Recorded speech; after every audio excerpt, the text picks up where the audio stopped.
welcome to Creative Bear Den. I'm your host, Emma.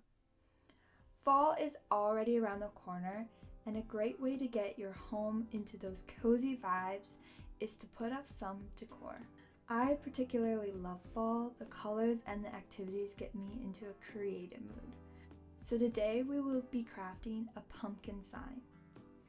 For this activity, you will need a wooden pumpkin cutout.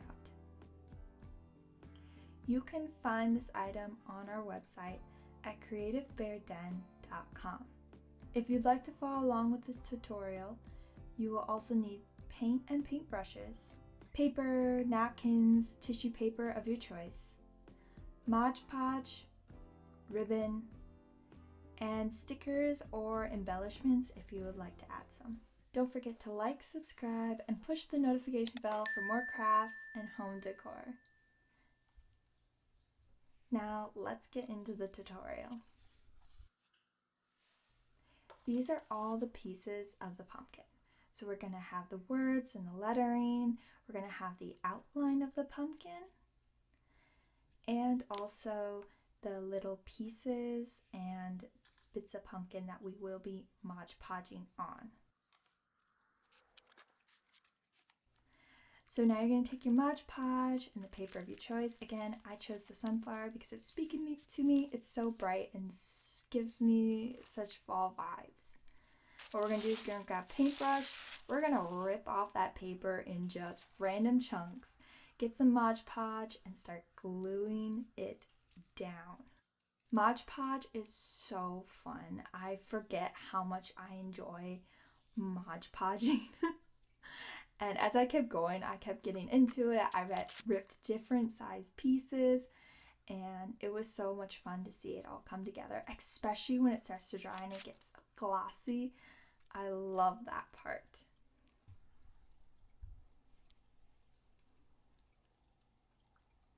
Now we're going to wait for the glue to dry.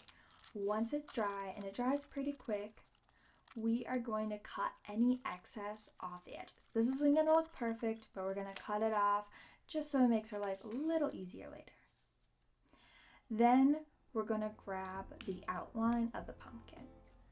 I want a green that speaks to the sunflowers. I am using Folk Art matte paint, and I'm using the color sap green and titanium white, and I'm just mixing them together until I get the kind of green I want, which is almost like a sage.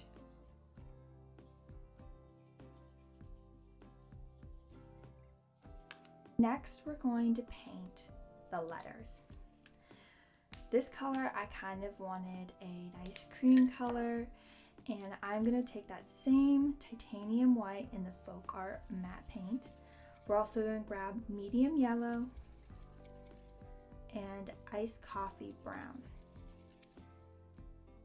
I use these colors, and first I mix like a nice cream color, and then I'm gonna take that color and just add a bunch of white to it on the side, and that's gonna brighten it up and not make it look so yellow. It's gonna be more of a light cream color. And you guys can just mix this paint until you get the color you want. You can also buy the exact color you want from the store. I just bought a few different colors, so I had a lot of options to work with. And it's okay if this gets on the side. I was trying to be perfect as I possibly could, but I still got it on the sides. While we're letting that dry, the outline of the pumpkin should be done. So we're going to go ahead and put some glue on the back of that. You are specifically going to want a wood glue for this. This is going to hold up a lot better.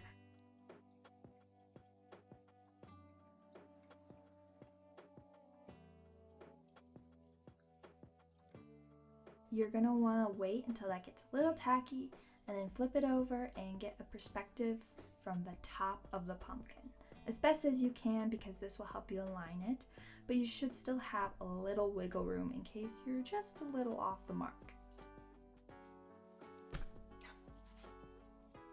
And you can see I hit my camera there because I was so focused on trying to get it on there perfectly. And I just push down on the sides with my fingers, just making sure that it's all aligned as best as you can. And like a true crafter, I'm going to use my books. As many heavy books as I have, I'm going to stack those on top. And I'm going to put this right on top, make sure that it stays. And you're going to want to wait for sure 30 minutes, but if you want a full cure, you can wait 24 hours. I'm not going to lie, I'm not an expert at making ribbons. So I'm going to teach you as best as I can. So first we're going to get the ribbon that we want. Mine was kind of difficult to work with because I chose one that's a rougher texture, so it's kind of hard to work with. It didn't want to move as well. But first we're going to gather that off of the spool it comes on. Now my ribbon has one good side and one bad side. So this is how we're going to do it. You are going to want the good side always facing down. And we're going to make one loop on one side and then another loop on the other side. Now this doesn't have to be big, depends how big you want your bow. This can be the smallest loop though.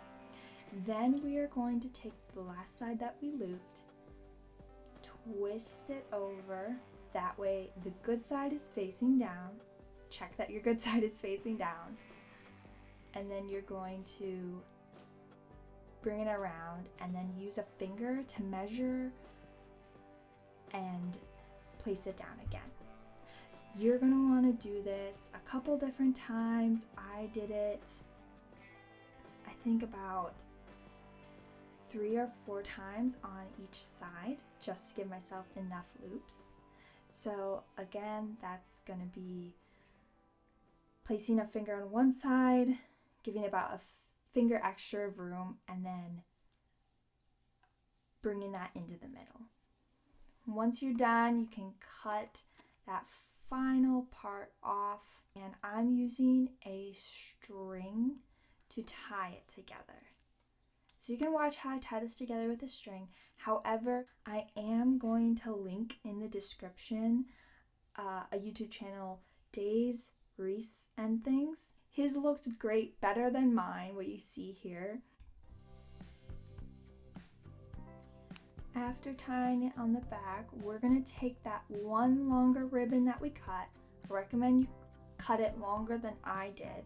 We're going to use the string or pipe cleaner that you are using to tie the bow together, and we are going to tie the longer streams on.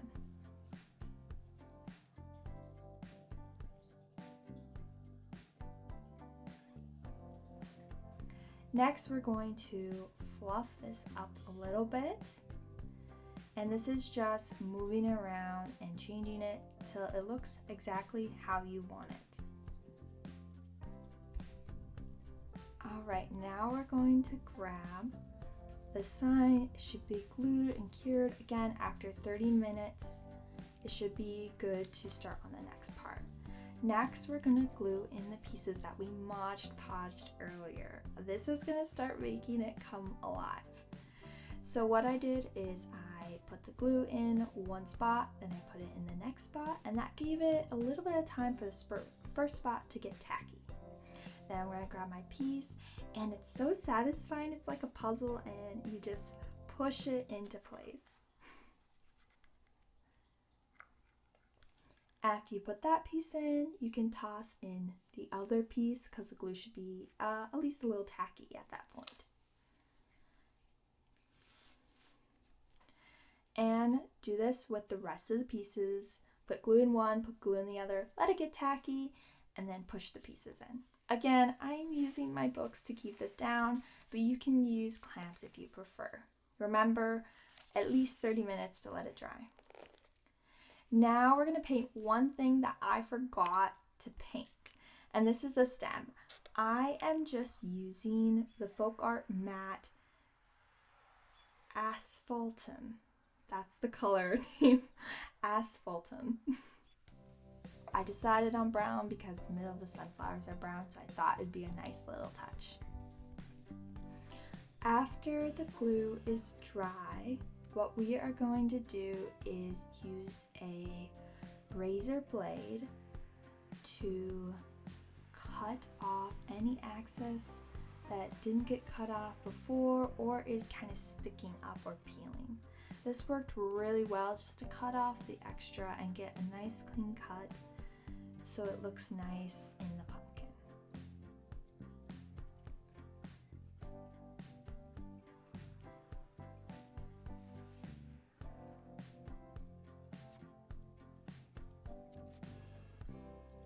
And then once that stem piece is dry, we are going to take the glue and spread glue all over it, let it tack up a little bit, and press it on.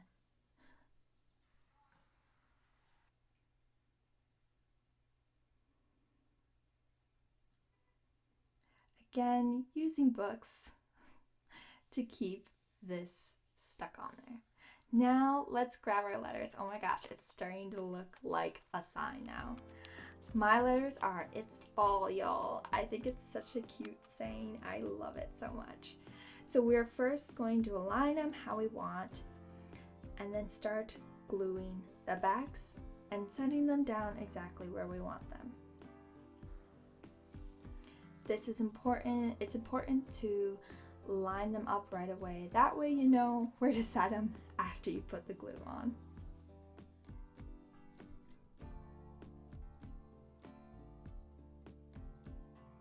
And again, books. All crafter has books, right? Now look at that. That's so beautiful. And we are finally at the point of embellishments. I bought these cute little pearl gems to put on. Oh, they're so pretty and they just dazzle in the light, and I always love a little extra sparkle. So we're going to peel those off. These have sticky tabs, so that's what I'm using. If you'd like your stickers attached a little more, use glue, wood glue, or something that's stronger. And I'm just going to place those wherever I feel like it. I didn't think I was going to place as many as I did, but then I just kept going and I really enjoyed this part because you get to see it all come together.